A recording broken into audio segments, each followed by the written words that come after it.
One Sunday, a young freshly ordained priest was giving a sermon or a homily, and he got up to the words, "Behold, I am coming," and then had a memory lapse. And then he remembered that his homiletics professor in the seminary had taught him that if ever this should happen to him, he should just pause and repeat the last thing he'd said, as if it had some grave importance. So he repeated, "Behold, I am coming." But no, he still couldn't remember what came next. A third time he said, "Behold, I am coming." And in desperation and shock and nervousness, he tripped over himself and landed in the lap of the lady in the front pew. "Oh, I'm so sorry, madam," he said. And the lady said, "No, Father, it's entirely my fault. After all, you did warn me 3 times. Students, in this session, we're going to talk about giving a speech and how you can avoid this memory lapse with a simple formula that I call the power of 3. Now let's talk about 2 students I observed once. Student number 1 in the end of year seminar gave his speech, and the whole time he faced his PowerPoint and not the audience. He spoke with a monotone. He read from a myopic text and therefore had his head down and no eye contact with the audience at all. And on his PowerPoint, it was so busy with graphs and figures and words that most of the audience members couldn't understand. Well, by the end of his seminar, I don't think any of us really knew much more about the point he was trying to make. But there was a second student, we'll call student number 2. When she gave her seminar, she elected to get out from behind the lectern. She stood on the stage in front of the audience. She was able to use her body and look at the audience all around. Yes, she had a PowerPoint too. It was up behind her in a place where she wasn't obscuring or standing in the light field, and it was full of photographs that she'd taken in the field to explain the point that she was making. This second student went home having left a memorable impression on her audience. Now I'm going to show you how we can use the power of 3 to avoid memory lapse, like the priest, and speak with the power of student number 2. But before we do that, let me read to you a presentation that was done by one of my other former students. This was her speech, this was her presentation, and this is how she did it. "The dread of perishing by famine stares us in the face. Our soldiers have not a shoe. The country is past all repute. A wretched one, a very wretched and totally incapable of yielding to Great Britain, of returning for colonising it." These are the words of a young captain in the British Marines, writing back home in 1790 from the new British settlement in Australia. Yet a century later, in defiance of the young officer's prediction, Australians would become the wealthiest people in the world. By the late 19th century, per capita income in Australia was 10% higher than in the USA or in the UK. Few histories of economic transformation are more dramatic than that which occurred in the British settlement in Australia during its first 100 years. In the 18th century, creating an outpost of civilization on the other side of the world was no trivial feat. In our self-deprecating Australian way, there is a tendency to attribute the success of our predecessors to good fortune rather than to talent or hard work. Current Australians like to diminish the achievement of those early Australians by perpetuating the myth that they simply filled an empty continent with sheep and then discovered gold. But there is an alternative point of view. Australia's national story has been one of good fortune, yes, but in the 19th century, Australian success did not lie solely in the existence of opportunities, but rather in having the drive to exploit them. And critical in this respect were the three attributes. First, a spirit of openness and a willingness to experiment with novel ideas. Second, the ambitious nature of the settlers who came to Australia. And third, a belief in the value of knowledge. Let's consider the early Australian spirit of openness. Australians in the 19th century were technology scavengers. They were attuned to technical developments in other parts of the world and quick to profit from them. In the 1880s, when Emil Hansen at Carlsberg Laboratories in Denmark discovered that yeast was composed of different strains of fungi and could be cultivated, Australian brewers imported and applied this knowledge even before the British did, leading to the first large-scale beer manufacturing in Australia and to the creation of Foster's and Resch's brands. Also in the 1880s, it was the rapid adoption of a Swedish invention, Gustav de Laval's mechanical separator, that enabled Australian dairies to enter the global export market for butter. Until then, Australian butter shipped to England had been sold as axle grease. Across a range of industries, it was the capacity to adopt ideas often developed in other parts of the world and to adapt them to Australian needs that led to the success of Australian commerce. The rapid adoption of canning and refrigeration technology enabled Australian graziers to begin exporting meat to Europe, developments that helped underpin the 40-fold increase of cattle in Australia between 1850 and 1900. Similarly, it was the awareness of the geology of other lands that helped Australians to discover gold, copper and tin. And ultimately, after the initial rushes, it was the application of new explosive technologies, new construction techniques, and eventually of new chemical processes that enabled our early miners to maximise their capacity to exploit these resources. Let's turn to the second point, ambition.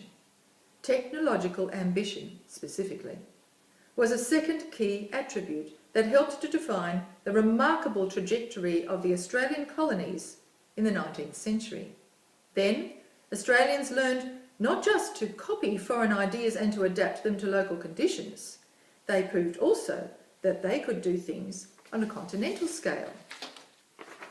Between 1860 and 1890, 16,000 kilometres of railway tracks were laid in Australia, and between 1854 and 1864, 11,000 kilometres of telegraph lines were installed. The telegraph lines especially must have had a remarkable psychological impact in conquering the tyranny of distance. The completion of the 3,000 kilometre overland telegraph line to Darwin in 1872 enabled commodity prices and interest rates to be sent direct to Melbourne and Sydney from London, linking our financial services industry to the epicentre of world trade. But it wasn't just rail and telegraph. By the end of the 19th century, some of our steam engines operated at unparalleled scale. In the 1890s, a steam-powered irrigation system in Mildura sported the largest pumping stations in the world. Likewise, at its completion in 1890, the Beetaloo Dam in South Australia was the highest concrete dam in the Southern Hemisphere, while the famous Coolgardie water pipeline in Western Australia was the longest in the world when it opened at the turn of the century. A triumph of engineering innovation, this structure continues to operate today. This brings us to the third defining feature of that era. Just as openness to new ideas and ambition are often stepping stones to innovation and economic development, so too was a growing domestic interest in education and knowledge. Today, it is not widely appreciated just how much the Australian colonies changed in this respect over the 19th century, but a few facts will illuminate the transition. Reflecting a broad shift in Australian society, illiteracy rates plunged from 1 in 4 in 1860 to 1 in 40 in 1890. The Australian colonies during this time experienced high lay membership of scientific societies, and the opportunities for local higher education expanded dramatically. Between 1850 and 1900, the Australian colonies opened 4 new universities and 4 schools of mines. Unsurprisingly, between 1860 and 1890, the number of scientists in New South Wales grew at double the rate of the population as a whole.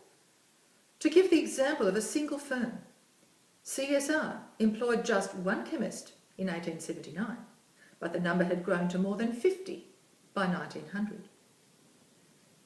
Many nations have been blessed, like ours, with bountiful natural resources, and yet have failed to convert this good fortune into prosperous, peaceful and dynamic societies. Argentina, Angola, the Democratic Republic of Congo, Iran, Libya, Nigeria, Russia and Venezuela are a few examples. The modern histories of these nations show that there is more to our prosperity here in Australia than our land mass or what lies under it. One can safely conclude that fundamental to Australia's successful transition from famished penal outpost to innovative and export-oriented economy were the 3 cultural traits outlined so far. 1, the Australian openness to ideas and connectedness to global networks. 2, the Australian ambition and willingness to realise ambitious goals through technology. And 3, an underlying appreciation of the value of knowledge. This is Sylvia's speech as she gave it. Now, Sylvia didn't read it out, as I just did. I commend her. Sylvia actually memorised the whole thing. She said that speech, word for word, as you just heard me say, as you just heard me read to you, from memory. Now, I don't know about you, but I wouldn't be so good at memorising everything in a speech that length in such a way that I'd be certain not to lose my place or have a mental blank, a memory lapse. And besides that, the paper, whether read or memorised, does read like an essay.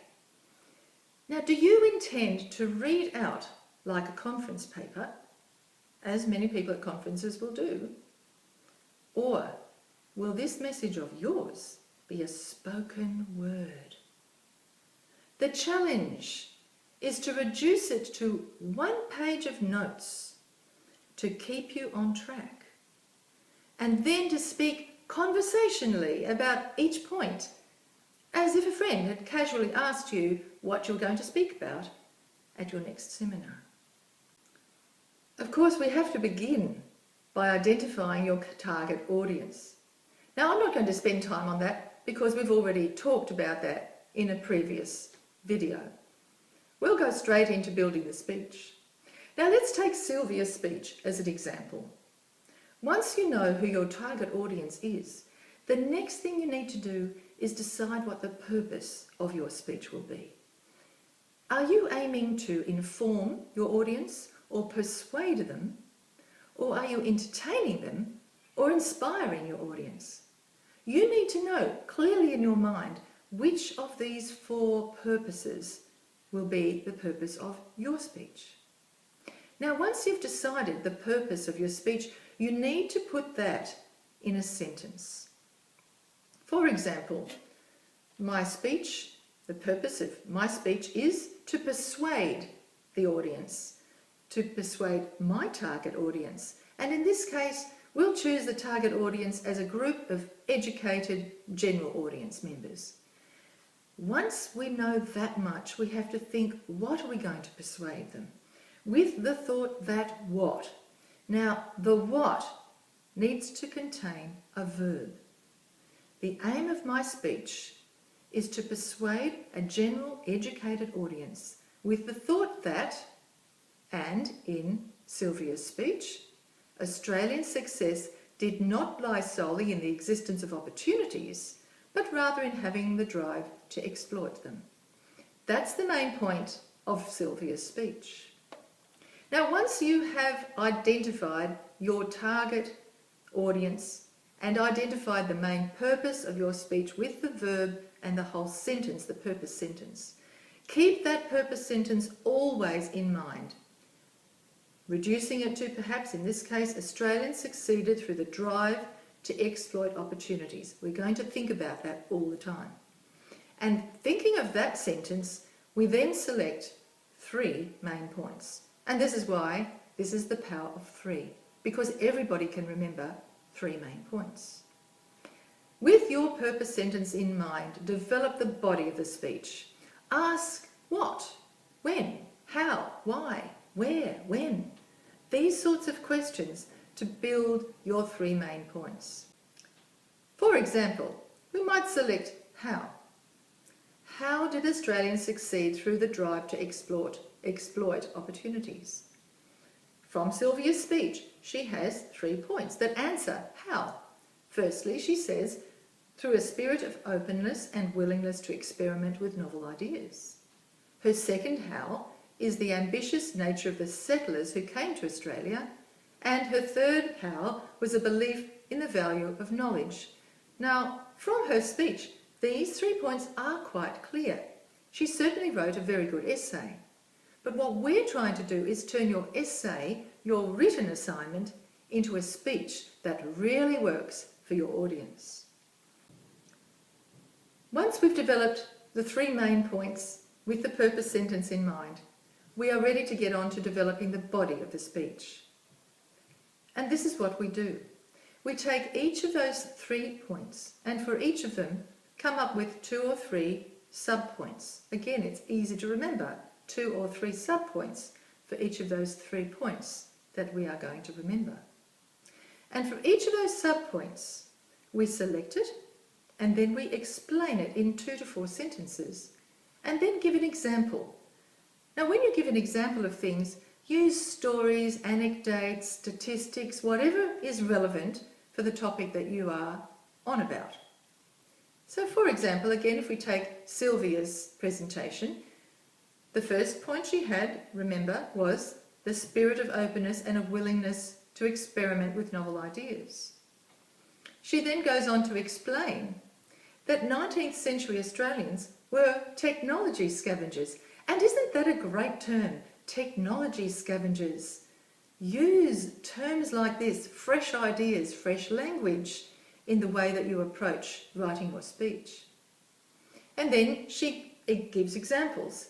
The yeast, the Australian brewers imported and then applied new knowledge, and we ended up with the Australian beer manufacturing and Foster's and Resch's companies.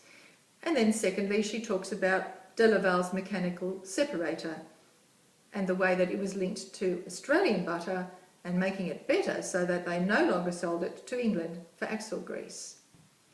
Sylvia then goes on to her second subpoint from her first main idea, and this is how Australians adopted and adapted ideas to Australian needs, which led to Australian commerce. She then gives 3 examples: the canning and refrigeration technology and how that is linked to meat exports to Europe. She talks secondly about overseas geology and how that was linked with gold and copper and tin discoveries in Australia. And finally, explosive technologies and construction techniques and chemical processes and how it enabled miners to maximise their capacity. After you've done this for your first main point, you then go on to your second main point and you give an example and you explain 3 subpoints from that second main point. And of course, after that, you do the same thing for the third main point and you give 3 subpoints and SEE. Select it, give an example.